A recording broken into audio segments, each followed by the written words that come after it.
Married with Channels podcast. It's a podcast about young lovers watching TV. Movies. A little married couple doing it.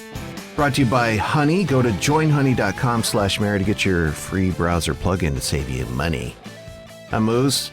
I'm Jody. This is the early morning edition. We're recording about 6 o'clock in the morning. Yeah, which is complete. Huh? Well, sometimes we got to do this when we can, right? Right? It's like literally 12 hours from when we normally do it, 12, 13 hours or so. Yeah. So, haven't had enough coffee. Bear with me. Sleep, voice. Sleepy. We're getting into a couple shows today. Let's jump right into the season finale of Only Murders in the Building. Yeah. Which wrapped up. We have our murderer. We found out who the murderer is. Yeah, spoilers. So if you don't watch this show or you want to, maybe you don't listen here. Yeah. But can I just say this? I called it. Nailed it. Nailed it. When did you guess that Jan was the murderer? When they brought the super fans in to kind of go through the plot and she was trying to kind of chime in about the guy with the cat, I was like, oh, it's her. That's funny. I was thinking that too. I wasn't thinking she was the murderer. I was thinking she's like, she knows who is and or is protecting somebody or is trying to intentionally throw them off. But the smart play, if she was the murderer, what she was, is to, because I don't recall when the super fans came in, they were trying to, wouldn't you want them to go down the wrong path? Yeah, well, I think she got to see firsthand, like, these guys are smart. They're probably going to figure me out. I'm going to steer them towards this guy with the cat, Mm-hmm. Okay. Yeah, maybe so. But then, I don't know, that would just buy you time because the evidence wouldn't bear that out. But, sure. Well, look, the bottom line is you nailed it. You figured it out. Good for you. Yeah. That's always kind of satisfying. It is, right? In a non-reward type of way. Yeah. Where's my money? Except for it kind of makes the end like, yep, I knew it, Yeah. Like when it's unexpected and you don't know, it's kind of like, what? Let's play a little clip of, here's Steve Martin when he realizes or reveals that he knows Jan did it. He's got a bloody nose because he gets bloody noses. She's giving him an ice pack to put on his nose, and they're sitting there having a drink, and he finds out. You're not drinking much. Oh, I'm not drinking at all. I'm taking stage sips. Because there's poison in it.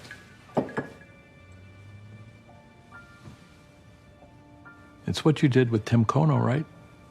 A breakup drink before you shot him with his own gun? I'm still not sure why you poisoned the cat, though. I didn't do that. Oh, God, this is so hot, Charles. It's just super exciting to be totally open together. Just let it all hang out. Woof. Now, before that scene, or right before that audio, he revealed he loved her. She kind of said it back. And a little confusing scene. Like, why would he? I mean, Steve Martin's a good actor. You didn't see him coming with the reveal that he wasn't drinking and he knows that she's killing. Yeah. But I guess he just pulled from his Brazos TV detective acting days there. But I don't understand her motivation, though. Yeah. Why did she kill Tim Kono? Is that just her thing? Is she falls in love with a guy and then kills them? I guess so. Okay. That's kind of what I was getting. Like, well, she's just a crazy person who murders people. So murders dudes that she gets romantically involved with. Would you agree that that's kind of an open thread there as to why she's doing that? Maybe. Maybe. I don't know if we need to know the why, I guess. I mean, I think I do. Every show, murder mystery thing, the killer reveals why. Sure. Or the detectives, paint the picture as to why they did this. Sure. Yeah. Yeah.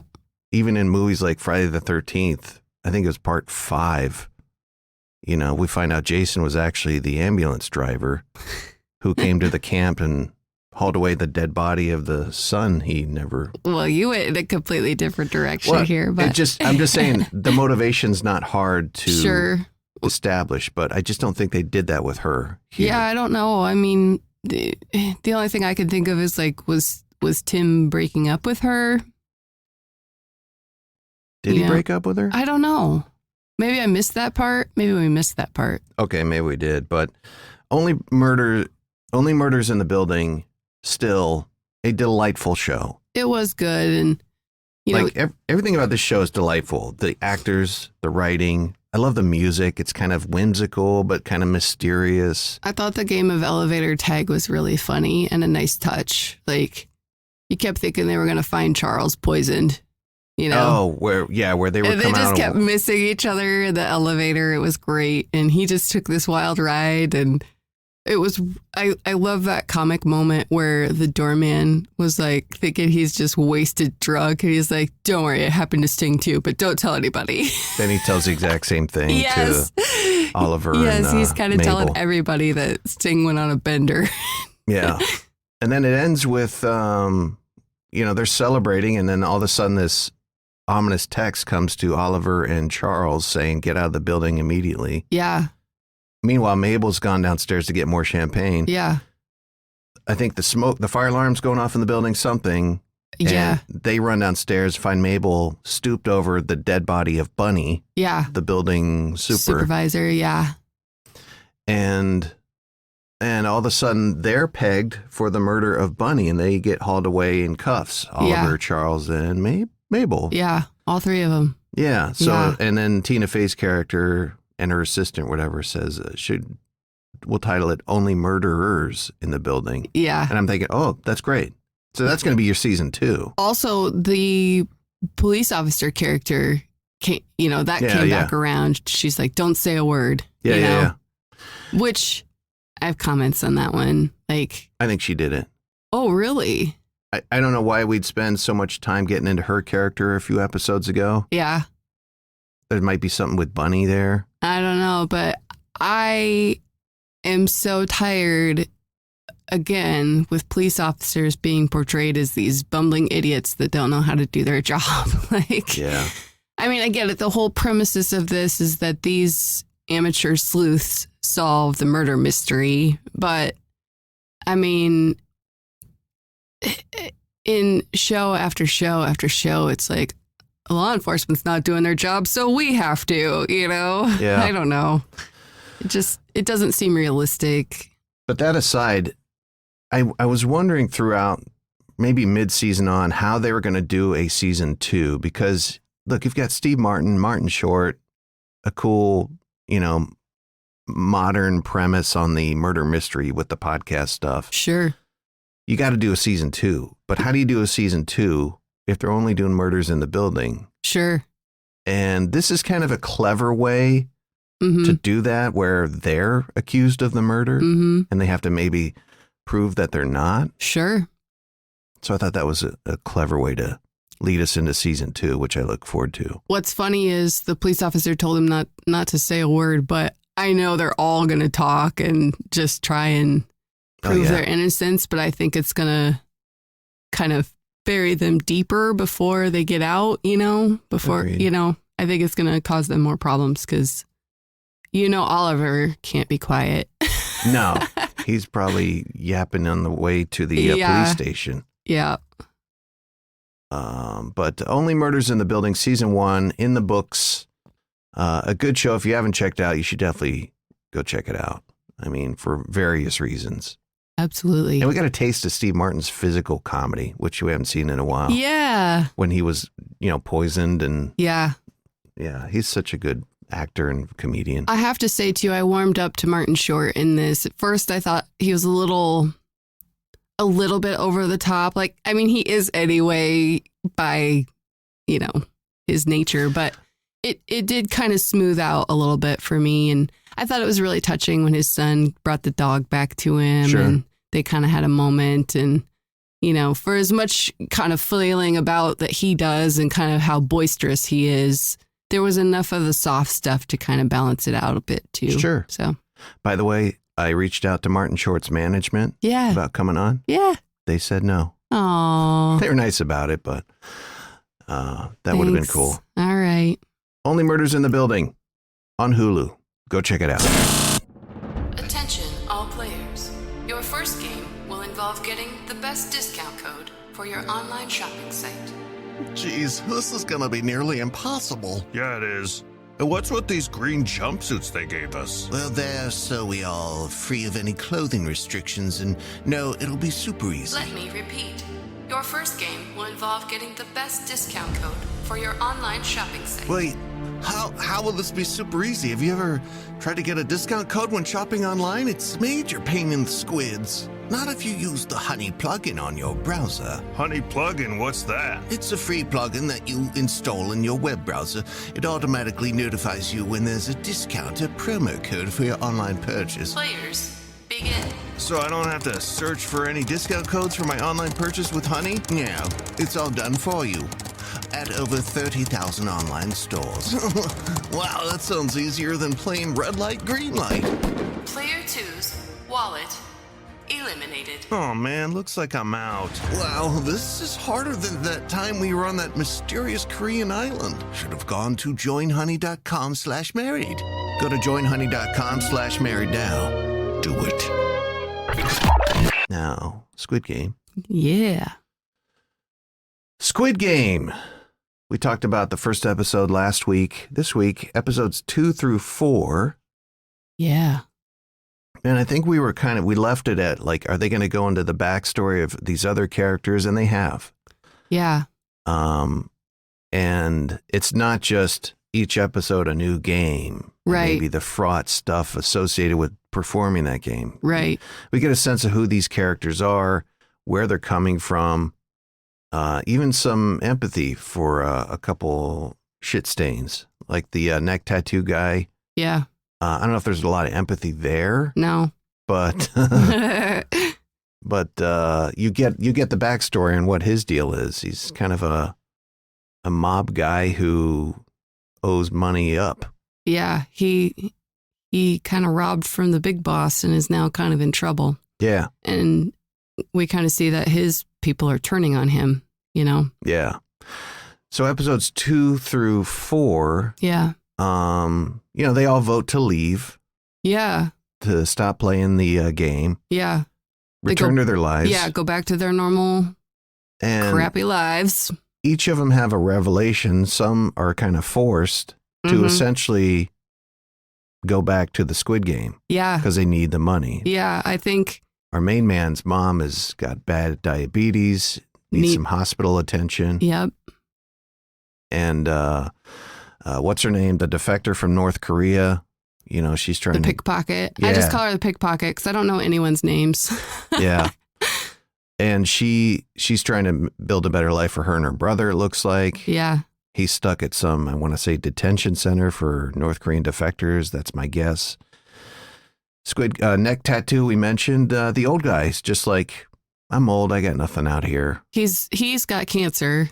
He has a tumor. Oh, right. He's got the tumor. Yep. So why not die gloriously? Yep. And the fancy pants guy who went to fancy university has Yeah. embezzled a lot of money, right? Yeah, he And- just has a painful look of shame anytime anybody mentions like how great he is and successful. And he went to the university and so proud. And he's just like, oh, kill me. I'm so hateful of myself. Yeah, what's weird is like he's not stressed. He's still kind of cool under that Mhm. pressure,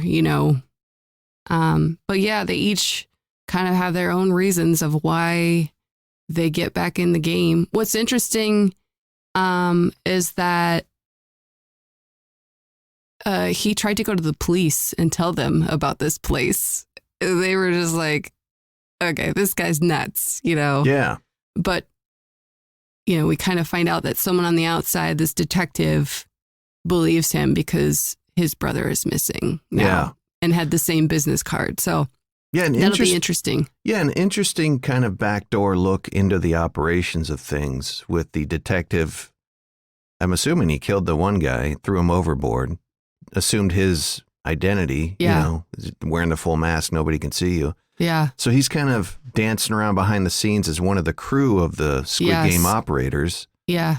So we get a little look into that world, which is interesting. And plus, he's got his motivation's good because he's trying to figure out where his brother's at. Yeah.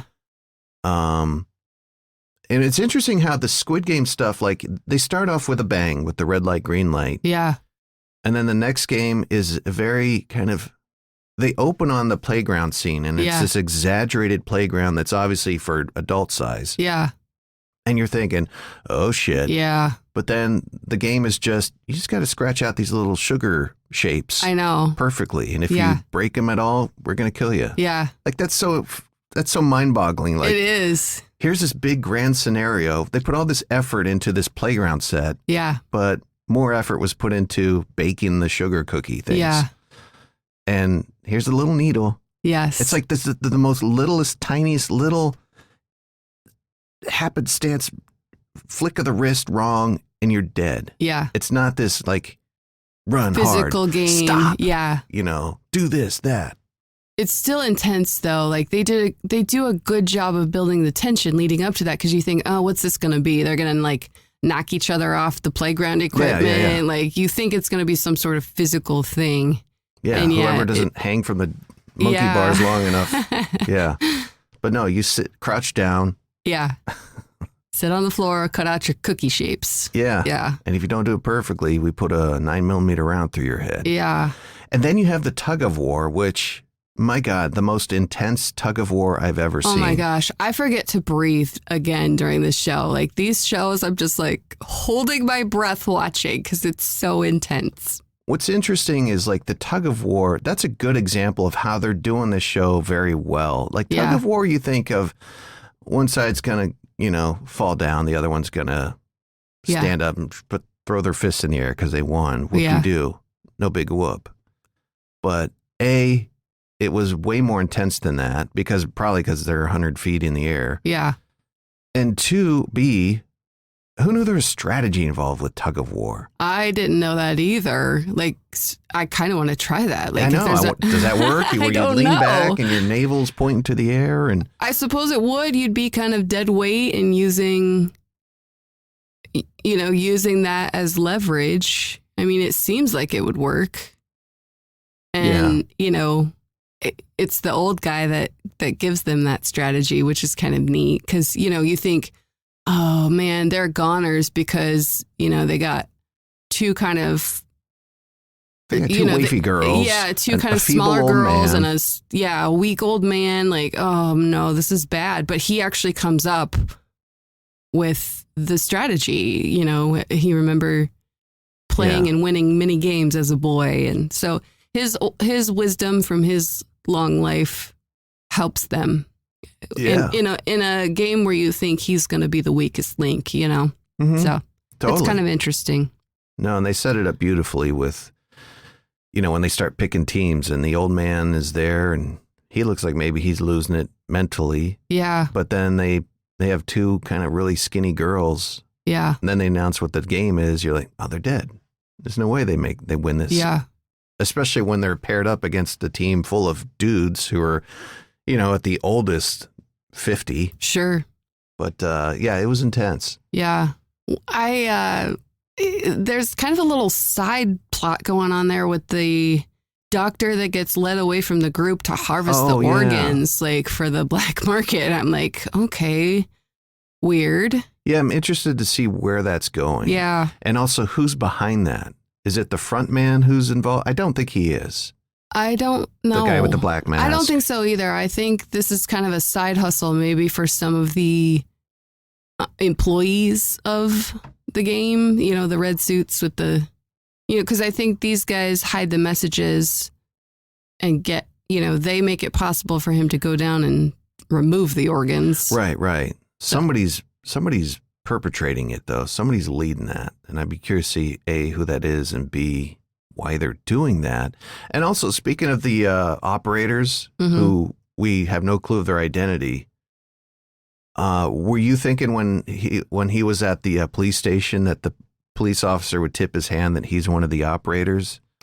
Oh, no. Because I'm curious to see when we'll see somebody in the real world and we find out that they're one of the operators and or the head front man of the Squid Game. Interesting. No, I didn't get that. We did see the face of the one that took his mask off, but I don't recall seeing him in a previous real world setting, you know? You're talking about the kid operator? Yeah. The young operator? Yeah. Yep. No, he was just like a NPC in a video game. Sure. Non-playable character. Yeah. I don't know. I think there's so many messages about kind of humanity in this show. Like, you know, the tug of war, they had to work together as a team. You know, the scene where the lights are flashing and they're fighting and hurting each other. It's like, that's such a message on like humanity and just kind of like how they kind of turned on each other. And what was interesting is it was the old man, player 001, that got that to stop. Like, why, you know, because he stood on the bed and he was like, I'm scared now. We're all going, you know, they're going to kill each other. We're all going to die now, you know. And that was kind of the voice of reason that made the head guy stop that. Neck tattoo? Well, no, like the main operator guy. Yeah. To kind of stop that madness going on there. I don't know. Maybe what they're trying to say with all that craziness and vicious murder, you know, every man for themselves moment, that there's still like a reverence for the elderly. You know, I know in a lot of Asian cultures, the elderly are revered a lot more than we do. Sure. And maybe that's kind of a statement on the scene is a statement on that. Sure. We're killing each other, but the old man says, I'm scared. So everybody's like, well, let's stop. Yeah. You know, after what, 10 people have died already? Sure. But Squid Game, through episode 4. Intense. Yeah. Look forward to more. Yeah. Also, I think I'm staying awake a little longer. Reading subtitles makes me sleepy. I get about 45 minutes in and I'm like, okay, I'm getting tired now. Yeah. It's worth the read. It is worth the read. It's a struggle, though, for me to finish a whole episode. You got anything else on Squid Game? Nope. I like it. Yeah, I like it. It's a good show. Go get it on Netflix. Married with Channels podcast. That's going to do it for us. Brought to you by Honey. Get the free Honey browser. Get the free Honey plugin for your browser at joinhoney.com/married. That will help us out, of course. And follow us on Twitter at MarriedWChans. Share. Tell your friends. Until next time, I'm Moose. And I'm Jody.